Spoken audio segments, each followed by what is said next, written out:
বাংলাদেশের six bowling option নিয়ে আসলে কথা বলতে চাই। আমরা এই টুর্নামেন্ট শুরুর আগে, সিরিজটা শুরুর আগেই বলছিলাম যে বাংলাদেশ দল থেকে যেহেতু মাহমুদুল্লাহ রিয়াদ অপশন নিয়েছেন, মুশফিক নাই, দেখা গেছে সিক্স বোলিং অপশনটা নিয়ে বাংলাদেশকে কিছুটা খাবি খেতে হতে পারে এবং আজকেই সেটা হয়েছে। মেহেদী হাসান মিরাজ 7 নম্বরে যদি ব্যাটিং করে থাকেন, বাকি 4 জন স্পেশালিস্ট বোলার আপনার টপ 6-এর কেউই আসলে বল করতে পারেন না। সেই জিনিসটা বাংলাদেশকে কতটা ভুগিয়েছে বলে মনে করেন? কারণ মুস্তাফিজ আজকে ইনজুরিতে পড়েছেন, 6 ওভার বল করেছেন, শেষের দিকে তার বোলিংটা বাংলাদেশ মিস করেছে বলা যাবে না, কারণ সেটা তানজিম সাকিব এবং তাসকিন পুষিয়ে দিয়েছেন। তবে শান্তকে দিয়ে মিরাজ মাঝখানে 2টা ওভার করিয়েছেন এবং মুস্তাফিজের ইনজুরির পরে তাকে আরও 2টা ওভার বল করানো হয়েছে। মোট 4 ওভার শান্ত বল করেছেন।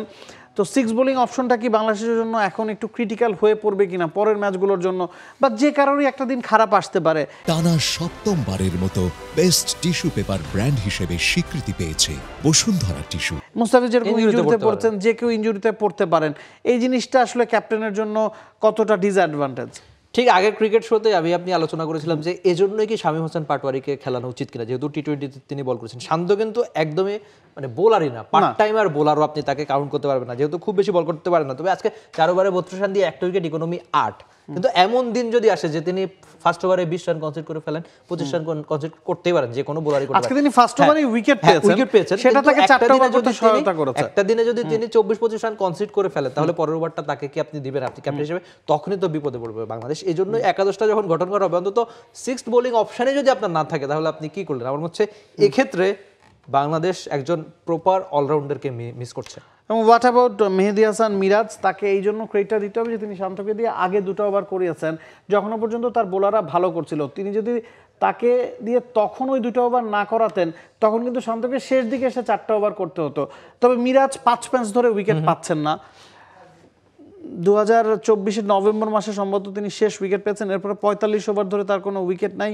এটা কি ক্যাপ্টেনের জন্য একটা ডিসকমফোর্ট জোন কিনা? অবশ্যই। আর নাবিল কাজের এক্ষেত্রে আমার মনে হচ্ছে ওই যে বারবার একটা কথা বলি যে ক্যাপ্টেনকে লিডার হয়ে উঠতে হয়। আপনি যদি নিজেই উইকেট না পান, আপনি ড্রেসিং রুমে গিয়ে বাকি বোলারদের যখন ক্যাপ্টেন আর বোলারদের মিটিং হয়, তখন আপনি কি বলবেন? কারণ আপনি নিজেই তো একটা উদাহরণ হতে পারছেন না। সেটাই বোধ করি সবচেয়ে বড় আক্ষেপ। আর টানা 4 বা 5 ম্যাচ ধরে যদি একজন ক্যাপ্টেনে উইকেট না পান, সেটা অবশ্যই বড় আক্ষেপের। টেস্টের মিরাজ যতখানি কার্যকরী, একদম গুরুত্বপূর্ণ একজন সদস্য, সাদা বলে ক্রিকেটে এখনো তা কি না, হয়তো ওয়ানডেতে অনেকখানি, কিন্তু বোলিংটা আক্ষেপেরই। অন্তত 4-5 ম্যাচ ধরে উইকেট না পাওয়া। ওভারঅল ক্যাপ্টেন্সির যদি পর্যালোচনা করতে বলি, শুরুতে তানজিম সাকিব এবং তাসকিন তার জন্য কাজটা সহজ করে দিয়েছেন। মিডল ওভারে কুশাল মেন্ডিজ এবং যখন মধ্যে পার্টনারশিপটা, আসালাঙ্কার মধ্যে ভালো একটা পার্টনারশিপ হচ্ছিল, শান্তকে বোলিংয়ে এনেছেন। শান্ত ক্রুশাল সময় ব্রেক থ্রুটা এনে দিয়েছেন। সেটার জন্য তাকে একটা হ্যাটস অফ দিতে হয় যে ওই সময় তিনি শান্তকে দিয়ে 2টা ওভার বোলিং করেছেন, নিজে উইকেট পাচ্ছিলেন না, নিজে আবার মিডল ওভারে একটানা বল করে গেছেন। ক্রুশাল মোমেন্টে আমরা মিরাজকে বল হাতে নিতে দেখিনি। এই বিষয়গুলো ওভারঅল কিভাবে বলবেন? না, ছোট করে যদি বলতে চাই, তাহলে আমার মনে হয় মিরাজ প্রথম দিনের ক্যাপ্টেন্সিতে তাকে খুব বেশি পরীক্ষায় পড়তে হয়নি। For more updates, subscribe to our YouTube channel and click on the bell icon. Follow us on Facebook and Instagram. Download T-Sports app to enjoy exciting games and highlights. Visit tsports.com.